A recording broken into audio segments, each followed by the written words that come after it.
Welcome to our Tuesday night podcast. We're glad you're joining us tonight. Tonight's a good night. We're going to talk about marriage, and that subject applies to pretty much everybody. So whether you're married or not, we can talk about why marriage is important and clearly define it. And honestly, I didn't actually consider this until today, but we are on the eve of the beginning of what is now known as the LGBTQ Pride Month. So tomorrow, June 1st, is going to be a big celebration in a couple major cities, and brings up an interesting context because marriage is clearly defined scripturally, but we live in an age that's now redefining things that have been clearly defined for years. And so I want to talk about that specifically, defining marriage and the context of this. And honestly, what kind of drove me this direction is I was thinking the other day of how you have two different people in a marriage who can come to a conflict or some disagreement, and the question is often who's right, who's wrong. And the reason why this spurred the thought in my mind is I was thinking about what determines what's right and wrong in a marriage. And so it's easier to, like, when you have a clear definition of a thing, it's easier to define whether or not where you are compared to that, right? When you have a clear line of truth is exclusive. And so, if you're saying something and it's not true, because you know the truth or not, or you don't know the truth. The only way you can know whether or not you're doing something that's true or false, or, believing something that's true or false, is if you have a clear definition of what the truth is, right? And so marriage has a clear definition in scripture, right? Yeah. And so I guess the first question is, what is marriage, and what is the just basic definition of marriage? What does it mean to be married? I think in light of kind of what you were saying as far as the Pride Month and all that really, I think kind of you have to start from a point of view of, you have to decide, do you want your way or do you want God's way? I mean, there's no two ways about it. Our way, man's way, is corrupt. It's filled with problems. And, one of the things that I was thinking about right at the beginning, because you had mentioned this about it being Pride Month, and thinking, I didn't want this to become a conflict or some sort of a fight. Yeah. And so my first thoughts were, in thinking about this, is it's how critical it is to have a starting point for everything, not just for marriage, but for everything. And as you were saying, is truth. And Jesus in John 17, he said, your word is truth, as he's praying. And so really that is what it comes down to, is there is either God's word, which is truth, according to Jesus, or everything else. I mean, literally everything else.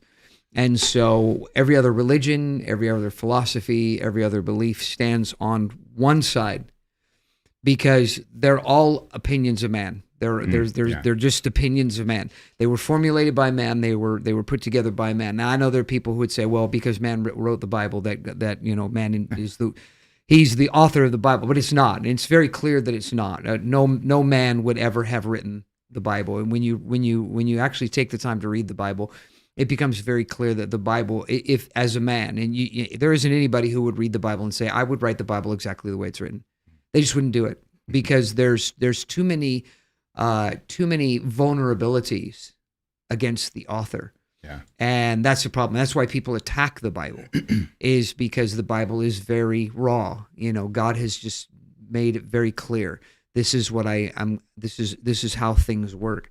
And so when it comes to the issue of marriage, you have to decide whether you want it in that framework, God's framework, or if you want it in your own framework. And that's really what it comes down to, because I think it's very important, especially to start off with, is that it's not that there is heterosexual marriage and there's homosexual marriage, and that somehow these are distinct from each other. That's not true.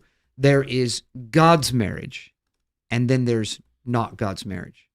And that is the difference that makes a difference. I remember somebody saying to me once, what would be better, a horrible marriage between two people that hate each other, a heterosexual marriage where two people hate each other, and as far as raising kids and stuff like that, or two loving homosexual people, which is better.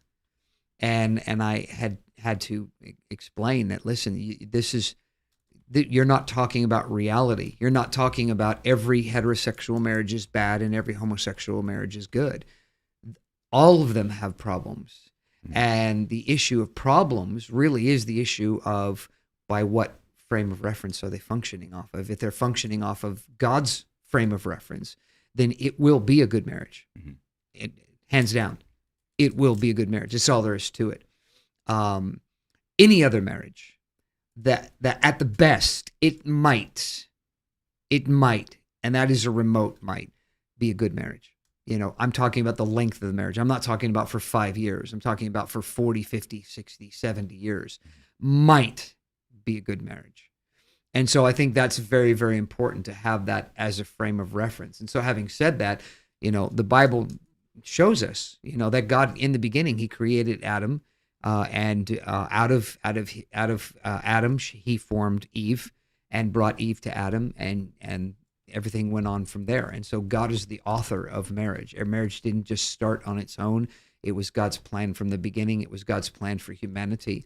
He said it was not good for man to be alone. And so it is very, very well defined in the first couple of chapters of Genesis. Mm-hmm. It's just very, very clear. This is God's idea. Marriage is God's idea. Marriage is not our idea. It's God's idea.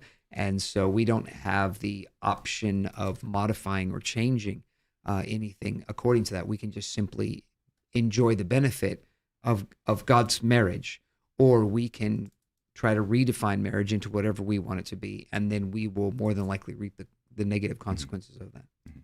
So go into that a little bit, because you're talking about like the negative consequences of it. And I by the way, I just want to like clarify, I totally agree with you. I didn't bring up the idea of Pride Month as, trying to conflict with that. That wasn't even my motivation for doing this topic, but it just interestingly fell in that time frame. And so, but thinking about it, you made the statement, you said, if we can either choose our way or God's way. And so in that context, does that mean that this is a matter of opinion in both directions? Or like, because my question is like, where is the clear definition of like truth or fact, and what is it? Go into what you said, that reaping the consequences. And so God's way of marriage doesn't reap the consequences versus something that does. Like that's I'm being very general, but because the Bible says that we reap what we sow, and so and the distinction of that sowing and reaping issue is spirit versus flesh. And so if we sow according to the Spirit, then we will reap according to the Spirit, which is favorable. And if we sow according to the flesh, which is our nature, our idea of how things should be done, we will reap corruption. That's just the reality. You sow to the Spirit, of the Spirit you reap life everlasting. You sow to the flesh, of the flesh you reap corruption. And that's all there is to it. So again, because I know you don't want to go here, and that's not the idea, but that needs to be a very distinct understanding, is that we're not talking about God's way being heterosexual marriage. We're talking God's way being God's marriage, God's type of marriage, which has to do with two people who are willing to do all the things that God says in His Word to make that marriage work. Mm-hmm. And so that's really the success of a marriage, is, are you doing it God's way? Not is it heterosexual or homosexual. Are you doing it God's way? If you're doing it God's way, then there'll be favor. If you're not doing it God's way, then it won't be. And it's funny because I've been thinking a lot about this idea of marriage lately, because my marriage is not doesn't fit any of the textbooks that tell you what an ideal marriage is supposed to be, which to me says a lot about how necessary those things really aren't. When it comes to having a good marriage, that a good marriage is not, you have to check all the boxes, and if you don't check all the boxes, you're not going to have a good marriage. It's like my wife and I don't really talk. We're not talkers. generally speaking. We go out to eat, and if there's a subject that comes up that somebody's asking me questions or something like that, I'll talk about it, I'll discuss it. But for the most part, my wife usually doesn't say a whole lot. Like when we go out to eat with other people and stuff, she doesn't all of a sudden come alive and just have these long conversations. She'll talk with my daughters, and that's kind of the most that I've ever actually seen in terms of any long conversations is that, or a couple of friends where she's more giving advice rather than just chit chat. And so we don't talk that much, and that's the thing I hear at every marriage seminar, even Christian marriage seminars. Every marriage seminar, you have to talk. Your wife wants you to talk to her. She needs you to talk to her, that there's somehow this thing that's missing in her. If you don't talk to her, and you're not going to have a good marriage if you don't talk to her. And well, I guess I'm screwed, because we've been married 40 years, and apparently we have a bad marriage, and I didn't even know it. And so but that's what I mean and so the idea of a definition of marriage is not this bunch of million rules. It's an understanding of what it means to be a Christian. Really, is what it comes down to when you're talking about having a godly marriage. It's about being a godly person. And if you're being a godly person, then you're going to have a good marriage. It's not like you have to put all this effort and energy into sustaining this marriage. Four nights out of 7, you have to spend with your wife, or else you're never going to have a good marriage. It's not that kind of a thing. My wife can go places and do things. Today she was out all day with our grandkid, and I was fixing things around the house and dealing with some issues of some things that I had to take care of, and it's fine. We're not. I don't have to come home tonight and okay, we haven't talked today. We need to sit down and talk. And so it's not about all these rules and regulations and stuff like that. It's two people being Christians, and that does cover a lot of ground. And there's no way I can define that, because there is so many facets to what it means to being a Christian. But if you're a godly person, then you're going to have a good marriage. It's almost a given. I mean, it really is. Mm-hmm. So why is from a topical standpoint, why is marriage important? Like why should we talk about marriage? Why should marriage be something you would preach on here and there? Like what's the real aim behind marriage in general? According to the Bible, in the book of Genesis, it says it's not good for man to be alone. When God created Adam, He created Adam by himself, and He said this isn't good. It isn't good for him to just be here by himself. He needs somebody compatible with him. And so it's basically a life partner. And that really is the issue of marriage. Why marriage is important is it's a life partnership. And it's funny because there is an exception that we see in the New Testament. But the funny thing is those exceptions are not meant to be the norm. How can God say it's not good for man to be alone, and then these exceptions are the norm? Mm-hmm. It wouldn't make any sense. And so the idea of, in a sense, kind of being married to Christ, where your life is totally dedicated to Jesus, that's a hard pill to swallow, to think that somehow that is the superior position to be in, is to be by yourself, when God said it's not good for men to be alone. But that's the idea. It's a partnership, mm-hmm. Life partnership. But why is it why is it? We have a couple questions here, but why is it? Why is it not good for man to be alone? What is the point? Is this like a human propagation plan that God had? He's like, it's not good for man to be alone because you'll die.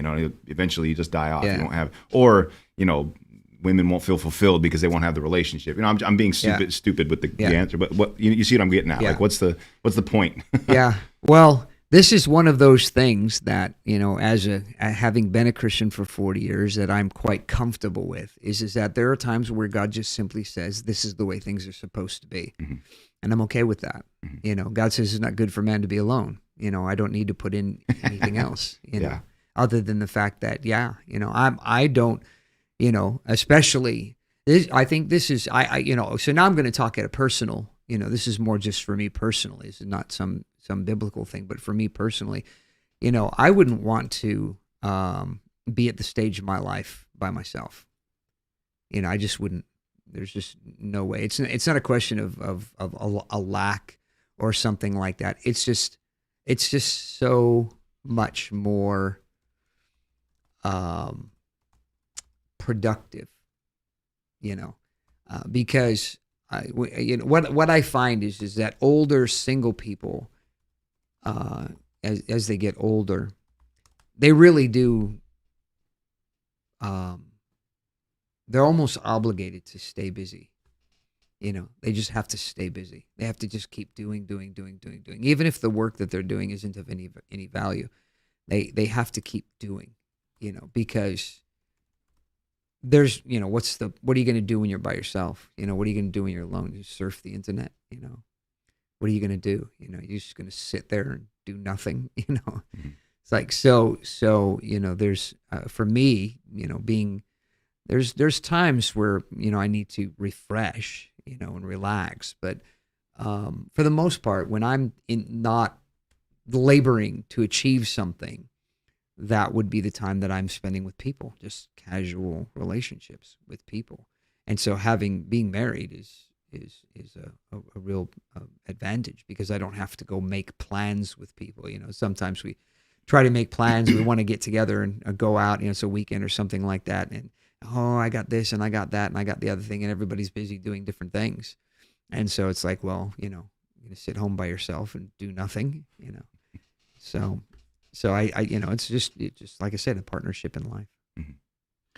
So this is a personal question. Do you feel like you learn from the marriage seminars?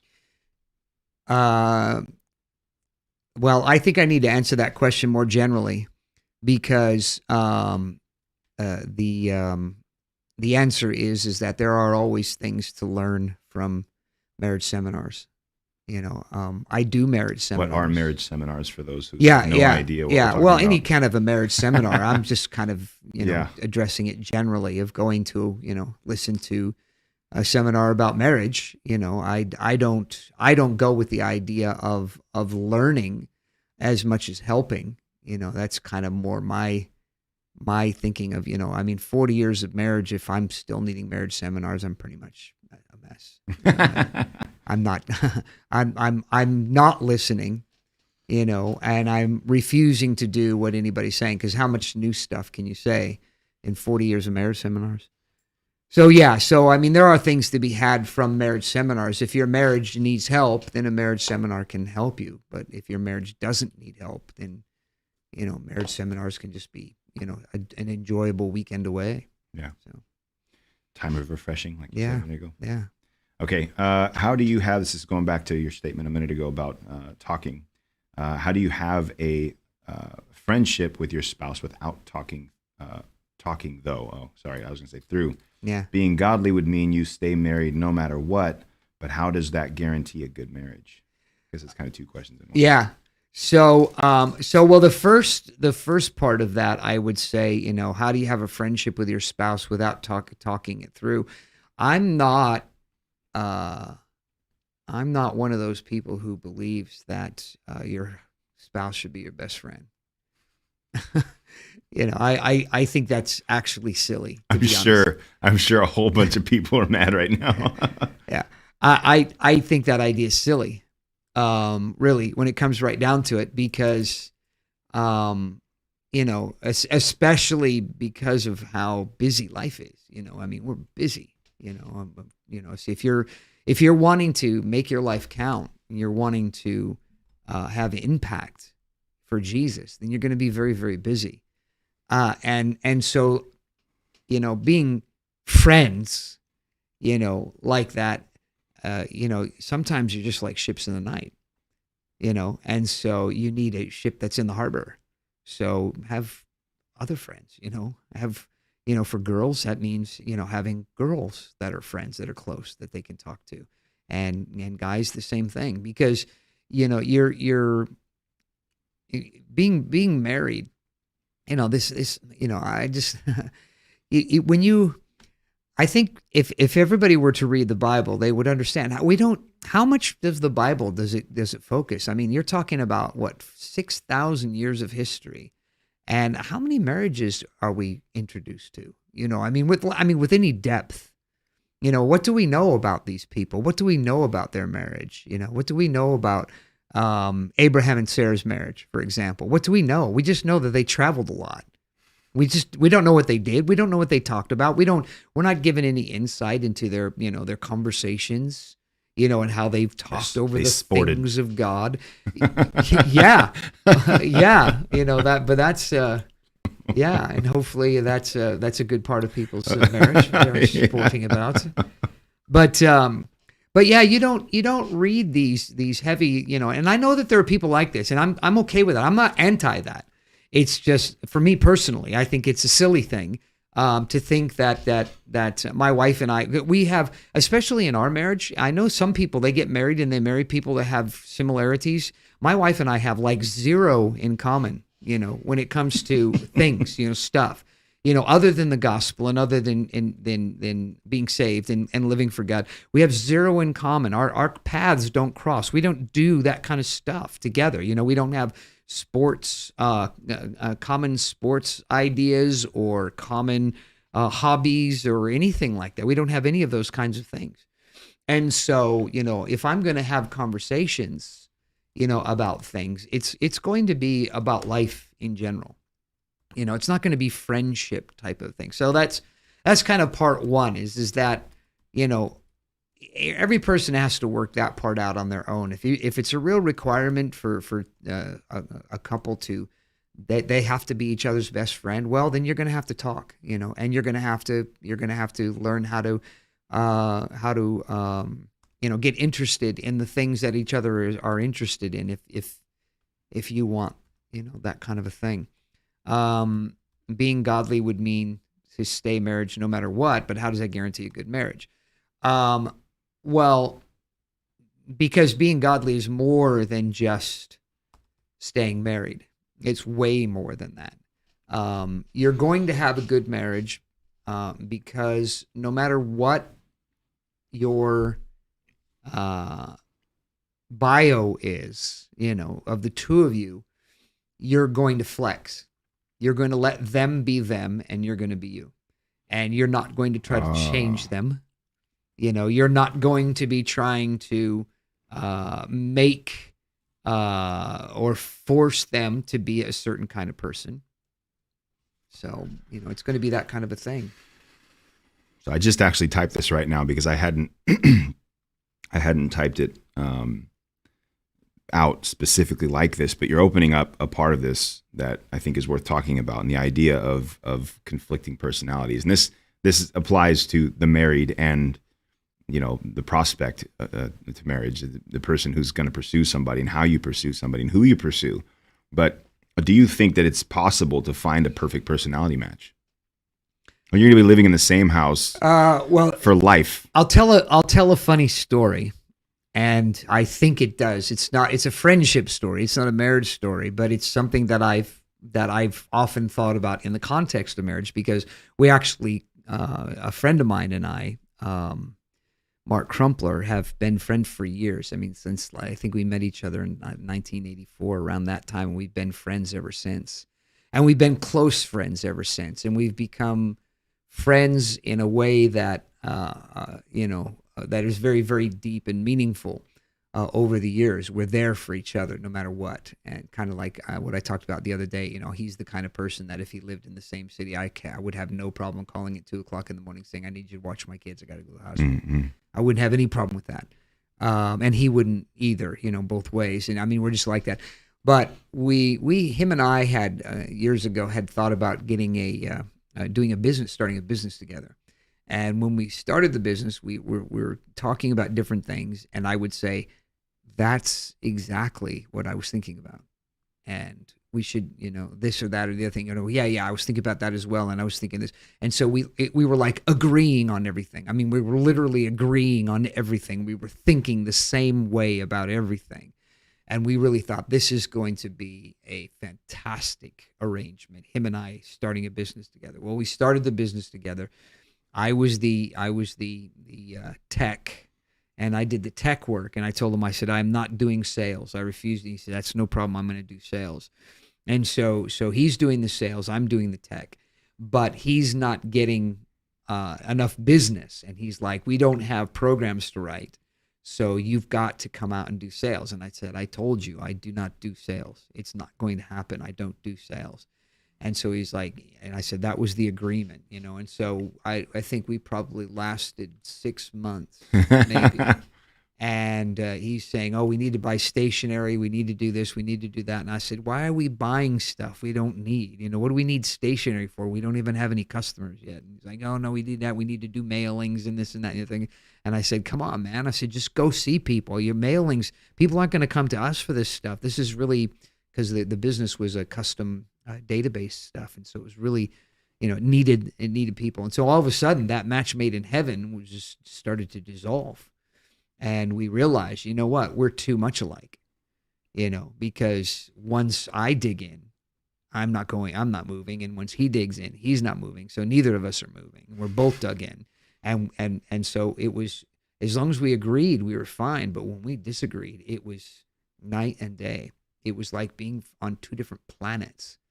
And he said, I'm going to get a job because I'm tired of eating macaroni and cheese. and I was like, and I was kind of relieved because I knew I could see the writing on the wall. The business wasn't going to sustain two people. It just wasn't going to happen.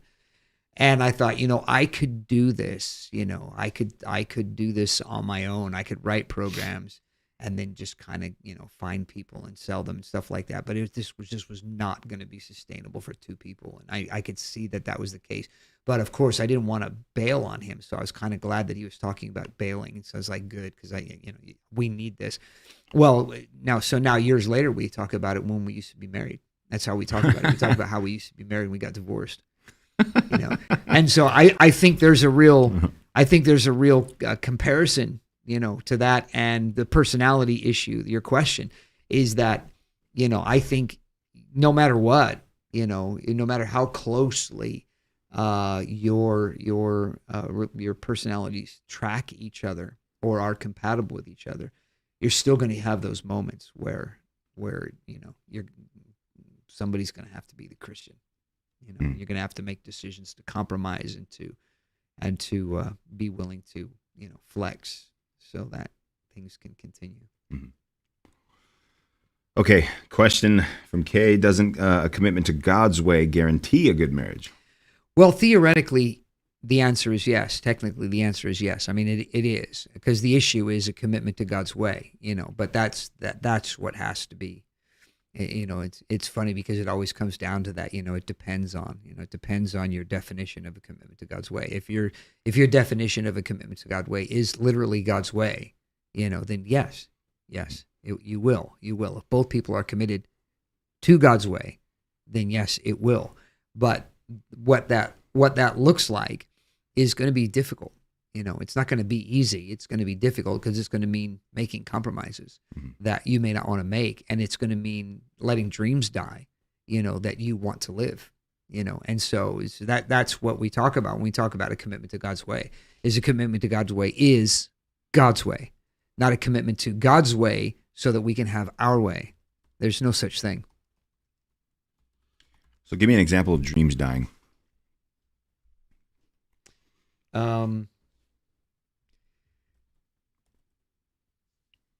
Well, ideas. Okay, so I generally speaking, it's when they get married, they get this idea of what the marriage is going to be like, what kind of. I'd say, let's put it this way: how much fun you're going to have together. It's probably a good comparison, because you get married, you say, oh, we're going to have a great time together. We're going to have so much fun together, and then you get married, and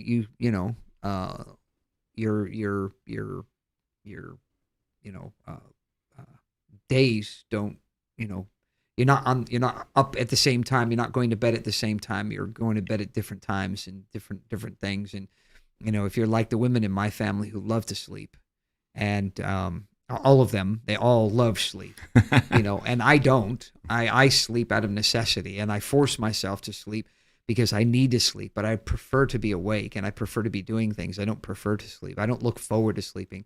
And especially now, I'm going to be 60 this year, and I look at it and think, one of these days I'm going to go to sleep and I'm not going to wake up. And so it's like, I really don't want to do that too many times. Test fate. No, seriously though. But I like being awake, and I like doing things, and I like, and I'm always thinking about that from a health standpoint, and trying to keep my energy level up. I don't want to be, one of those people that, 3-4 o'clock in the afternoon. Okay, man, I got to take a nap. That's all there is to it. I just don't want to go there, So, and even today I was thinking about that idea, because I'm trying to get myself back into working out again, and I had fully planned on working out today, and I got caught up in some stuff, and I thought, this is just not going to work today. But I thought I have to, so that because I don't want to die slowly over time. But my wife likes sleeping, and so I'm so you get this idea when you're like me, you're thinking, oh, we're gonna do this stuff, together, you're gonna stay up all night and watch the sunset. That's just never gonna happen, because for my wife, to stay up all night would be a monumental effort to do that. So that's not going to happen. So if my idea of a good time is to stay up all night and watch the sunset or sunrise, then I'm going to have to let that go. Mm-hmm. Fortunately, that's not. It's not one of my dreams, but you have to let that kind of stuff go. Because it's just not going to happen. They're not that kind of person, and so you have to be able to. It doesn't mean all your dreams die. But some of them you have to let go. You have to say, okay, well, I'm going to have to learn how to live without these particular things, there's sometimes I know of people that have made sort of agreements, they've gotten married a little bit later in life, and they've made agreements, maybe it's past, the 20-year-old idea of marriage, and they're getting into their 30s or near 30 or even after 30. Things are different. There's a lot of the concrete has already dried. A lot of the routines are already in place. And so it's like, listen, if we get married, I'm not going to be doing this or that or the other thing. Oh no, it's fine. And then, but the idea is it's fine. I'll talk you into it. It'll be fine. Don't worry about it. And they're not going to be talked into it. And so you have hung on to something that you're just going to have to let go, because it was already talked about before you got married. And this was the issue. No, this is the way things are. This is not how things are going to. So you trying to push the issue and trying to, oh, hey, I really want this, and I think you should give it to me. And it's like, yeah, but we talked about this before we got married, and this was in a sense a condition. You got to let it go. And then just simple things. There's all kinds of things. Like I think about my pastor, Pastor Warner, and his wife Mona. Pastor Warner, they got married, and they didn't know that he was going to get in a car accident and be paralyzed from the waist down. Mm-hmm. And so that changed everything, so there were dreams that had to die, it just wasn't going to be the case. And it wasn't, oh, well, I'll just live some crap life then. That's not the idea. It's the idea of being committed to God's way. God knew that they were going to have a car accident. So that's the difference, is that when you're committed to God's way and you've come together with your husband or wife, then you're willing to live whatever that life to the best that you can with what you have. Mm-hmm. So you're giving a pretty clear definition of for better or for worse. Okay. And so you're like, because it's almost like you think about, it's easy to think about these things. And to be honest with you, I didn't even really consider my vows when I made them. I knew I was going to consider them later. I thought about that at the time. Actually, I thought, one day I'm going to find out what these vows actually mean. I don't know what they mean right now. Yeah. I get the whole sickness and health thing, but later on I started considering things like, man, what if my wife was paralyzed from the waist down? Yeah. That's sickness and health. It's a totally different perspective at that point. For better or for worse, it's like, what does worse look like? And staying committed through that kind of stuff. And so I guess now my question is, how does God see those vows? And from a Christian standpoint, what does that mean? Well, there are no vows in the Bible. Mm-hmm. And so I think to try to establish those vows as being God, is you're going to have a little bit of problem with that.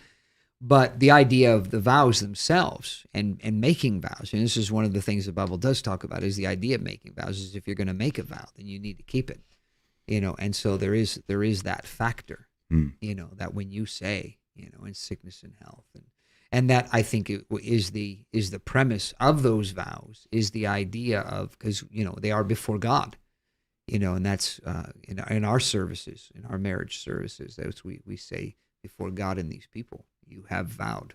There's a very clear, okay, everybody's seen you said this, and so when divorce becomes an option, it's like you're breaking your vows, and are you not more responsible than that?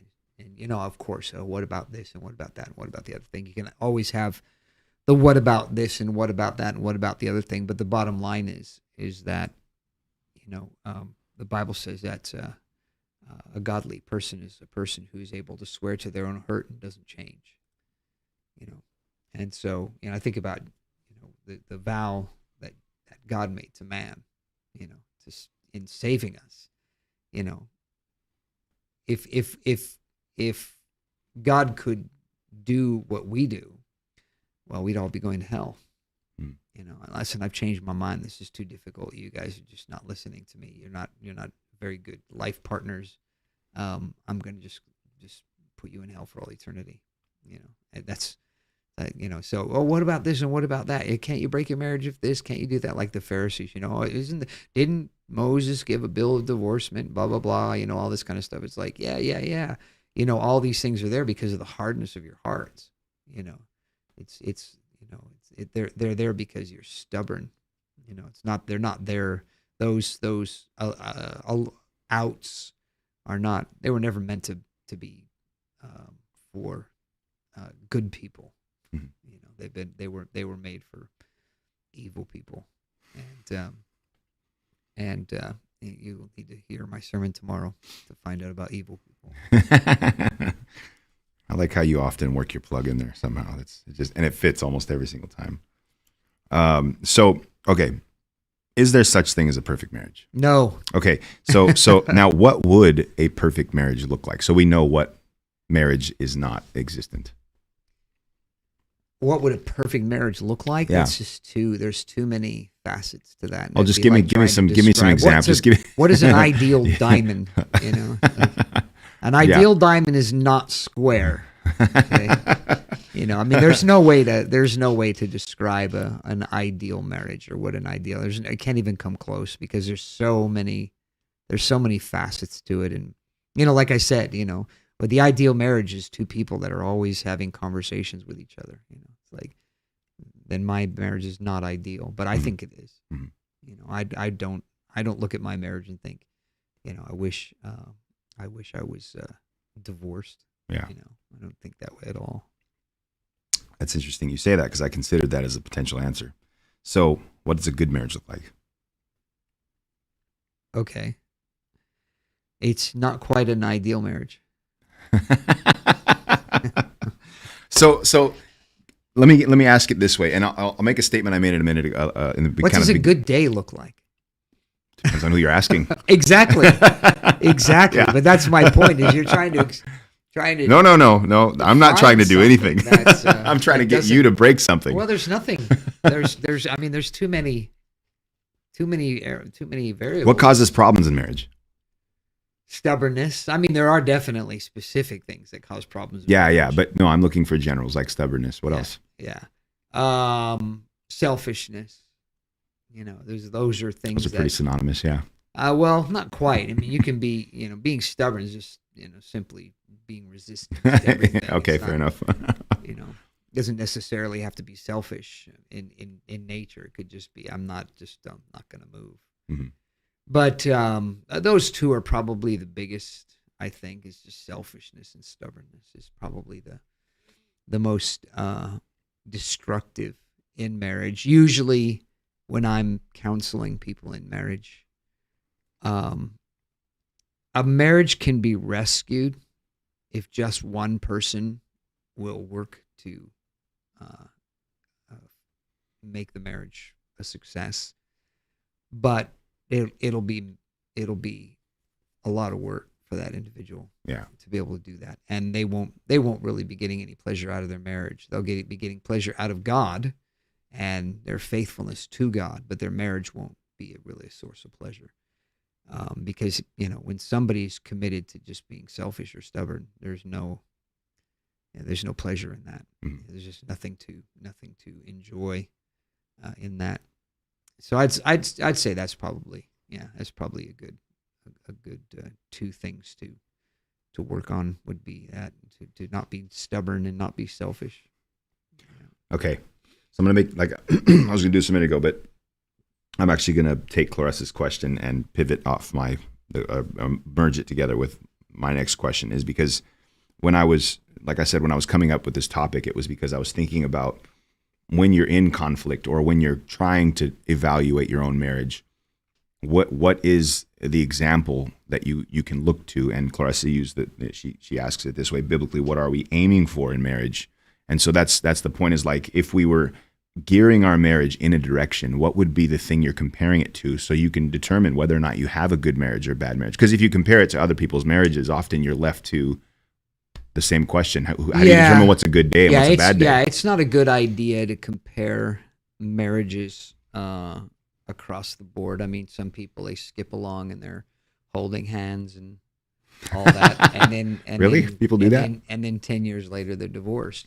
Yeah, not it's not you can't just ride emotion forever. But I would say that so there is a name, because the Bible talks about husbands and wives, and it says that we are heirs together of the grace of life. And so it's a partnership of life. It's a life partnership. And so you have to have common goals, in that marriage relationship. This is why people that get married before they get saved, they're kind of at a disadvantage, because they just you get what you get out of it.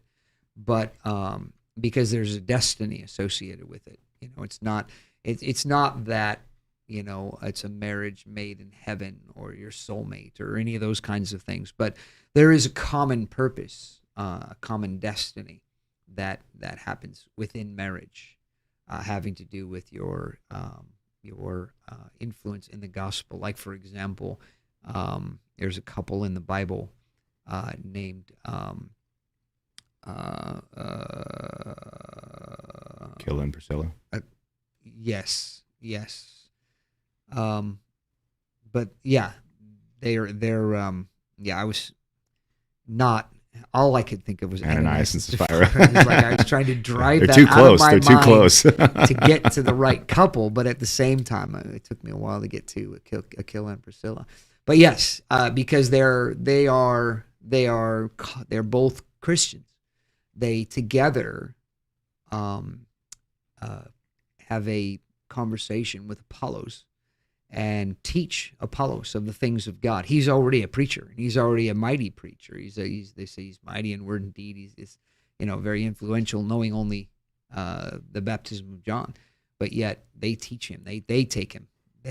Not him only, which is really interesting, because there's a lot of stuff in the Bible is spoken of singularly, either a man or a woman. Yeah. Very rarely is there stuff in the Bible that is you take notice of that is a couple working together to do this. But definitely Aquila and Priscilla was that kind of couple, and so they were considered that. They were doing the gospel, together, Mm-hmm. and they're an interesting couple because they've met Paul. They've been kind of displaced through the persecution.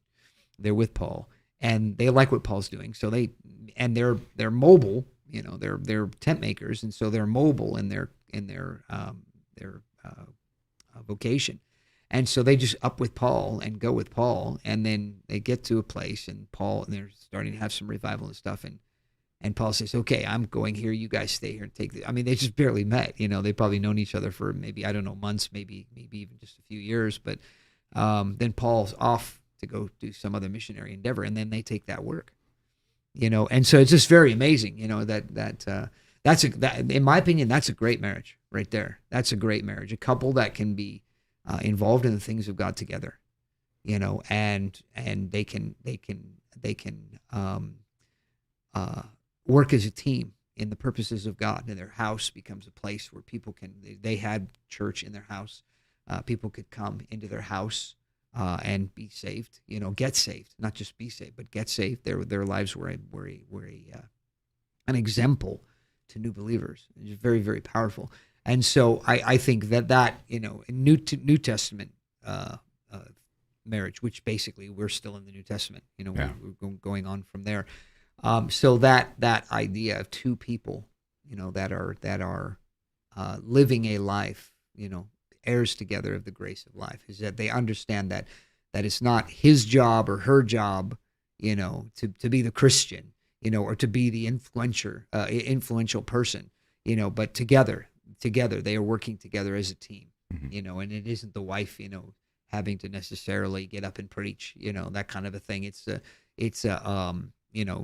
accommodating of the of the household, to hospitality, those kinds of things. If there are little kids involved, being able to take care of the kids, and so that the gospel can be have free course, just whatever it takes, not hey, I'm not getting the recognition I deserve, but both of them having a role, in as partners, and understanding the idea of partnership. There is a such thing. It's funny, a lot of the stuff that's going on in our, it's been going on for a while. It's not like it's a new thing, but this whole thing about, equality and this constant drumbeat of equality and how everybody's getting a raw deal, and it doesn't matter who you are. And if you're any kind of a minority, it doesn't matter what kind of a minority you are. It doesn't matter. You are unfairly treated because you are not an equal to the majority. And it's sad because there are people that they are a minority. They are a minority and they don't have a choice. And I don't think as society we should be telling them, well, sucks to be you, by trying to enforce equality, because there's never going to be equality. A minority is a minority for a reason, because it's not the majority, and it's not wrong for there to be a minority. And so, you have this tragic situation of people having to be equal, in every way. And so everybody, if we keep going this way, everybody's going to do the same job. There's not going to be any differences. There's not going to be any diversity. Everybody's going to be the same. You're all going to have to be blonde-haired, blue-eyed. It's like, it's Hitler's dream come true. It's everybody does the same thing. Everybody is the same. And women should be able to do the jobs that men do. Okay, well then who's going to do the jobs that women do? We're going to give those to children. What are we going to do? How are we going to do this? Or are we magically not going to have to do those jobs anymore? Well, the men can do those jobs. Well, and then you have inequality. Okay, and but here's the thing: is so you have men and women sharing all the same jobs. And see, this is what I mean. Is you keep getting to this place where everybody's blonde-haired and blue-eyed. When you keep going at this idea that everybody should have a chance, everybody should be able to do this, everybody should be able to do that. Why do we not celebrate the distinctions and the differences? In my family, and this is part of the success of our marriage, is my wife has been the mother. She's the one that's home with the kids. I have always worked. I have always gone out. I enjoy working. I enjoy going out and working. I don't hate my kids. I love coming home to my kids. And my wife loves being with kids, and that when she would, there wasn't a single time, I feel like, I'm going to jump on a soapbox here, but you're already there. The bottom line is that I enjoyed being a husband and my wife enjoyed being a wife, even though we weren't equal.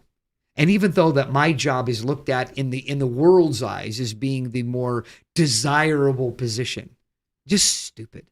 Just flat stupid. and my kids benefited from it. My kids read today. They read a lot because my wife spent a lot of time with them and read to them.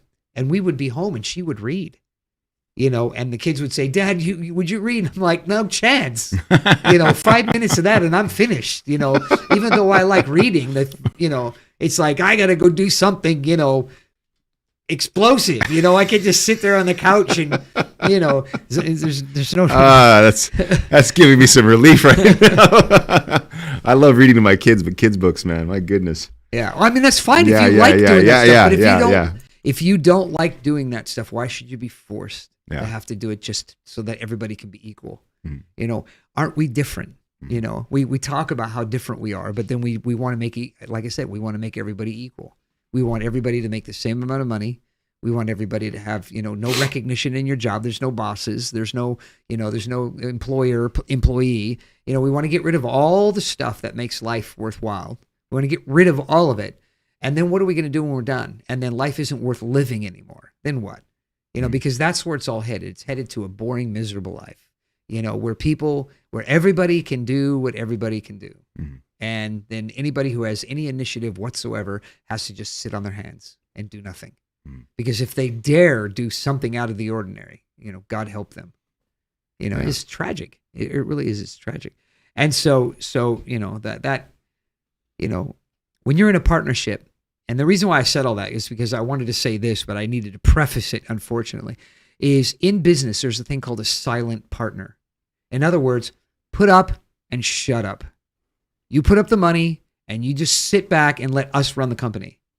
And most silent partners are quite happy with that. They don't come into the middle of it and go, you know what, I want to have a say.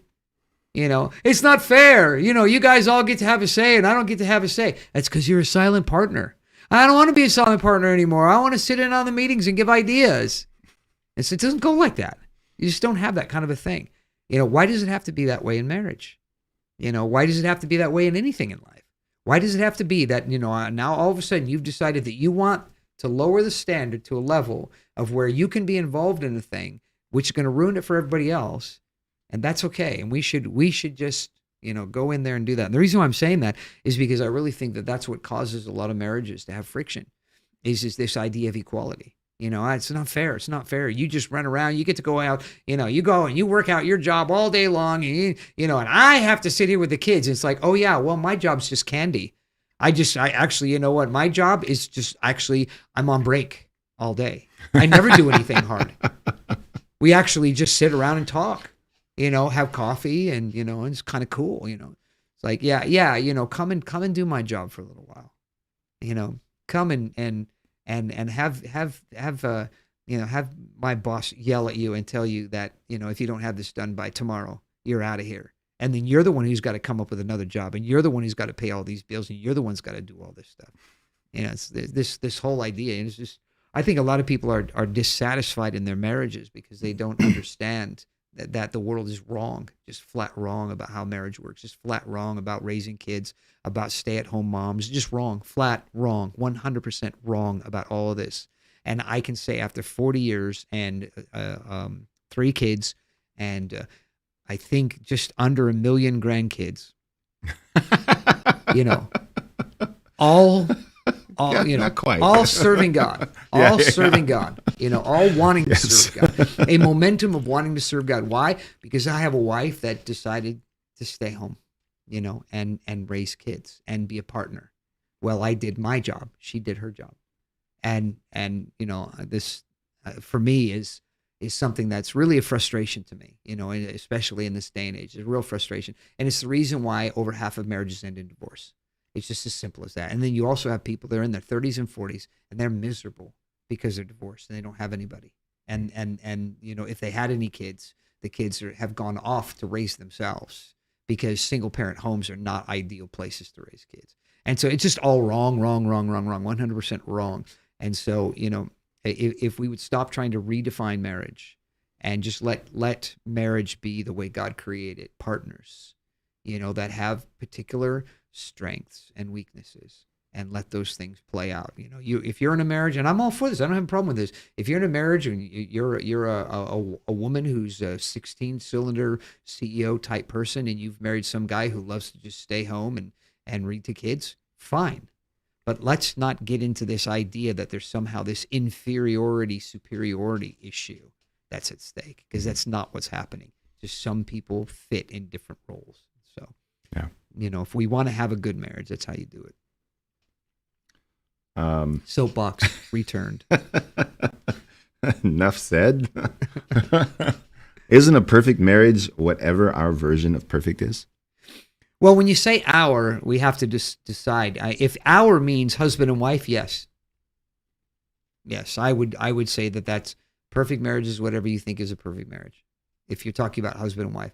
If you're saying my idea of a perfect marriage is this, shouldn't that be what a perfect marriage is? The answer is no. No, because that's not going to be the case. But if the husband and wife, they are happy with it, because that's the thing, the Bible actually, there is the scripture. I'm formulating the text itself, but it talks about, giving to yourselves to time of fasting, but it needs to be with consent. And so the idea is that when you have these times of where you're wanting to be spiritual, it's even that has to be with a consensual, that there has to be a consent between the two of you, that yes, this is the time we're going to do this. So it's a partnership. It's always, always, always a partnership. So if the idea of a perfect marriage is whatever our version of perfect is, means the partnership of marriage, which is God's way, then yes. Okay. Last question. I think I'm going to do another next podcast on something having to do with love, because I just want to talk about love a little bit, but we went another good direction. But this idea of reaping and sowing, you mentioned a little bit in the beginning. I wanted to come back to it to kind of close off, because at the end of the day, this is each person has to work this part of it out individually and in their own marriage. And in the idea of getting marriage, this idea of sowing and reaping. First, answer the question of what does it mean to sow and reap, just for the total ignorant, and then how does that apply in marriage? What are the practicals you're describing? Well, the principles of sowing and reaping are not just Christian. We know this in life in general, is the idea of, what comes around goes around. Mm-hmm. That kind of thinking. Some people call it karma. It's those kinds of things. It's all the same idea, but it is God's. Initially, it all came from God's idea of using the idea of what you plant is what you will reap. So what you sow when you plant, that's the idea of sowing or planting something, is that's what's going to grow.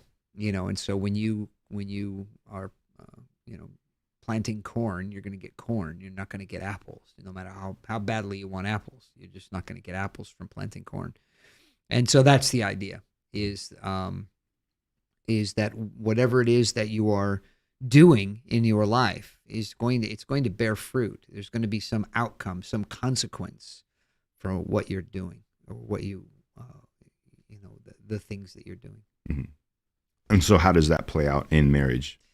Well, and why is it important? Yeah, that's because it's the same throughout all life. It's not just specific to marriage, but it how it plays out in marriage is you can't be, for example, you can't be mistreating your spouse all the time and then be surprised when your spouse grows distant, because you're sowing that. You're calling them stupid and belittling them all the time. They're not going to want to be around you, and so that's the issue of sowing and reaping. Is when you're doing anything with any kind of consistency that you shouldn't be doing, that this is what's going to happen. It's going to happen. It's not, no, my wife's so stupid she doesn't even care. No, that's not it. You're believing a lie, and it will come back to you, at some point in the future, like when she stabs you in the middle of the night. Okay. Yes. All right. Okay. Actually, time is now. We're at time, but yeah, I think I might actually work into a part 2. It doesn't have to be about marriage, but love is it can be a very general subject, very broad subject. But yeah, anyway, I'll stop there. Thanks for joining us tonight, and we will have a podcast next week, Tuesday. For those of you that are local, we have a service tomorrow night, Wednesday night. We will be here 6 o'clock for prayer. Service starts at 7 o'clock. We do stream the service, but we do encourage you to come in person. And tomorrow you are preaching about evil, right? I am preaching about becoming evil. Becoming evil. No. What did I say? You being evil. Being evil. Oh, okay. Being evil. Very cool. Well, we invite everybody to join us in person.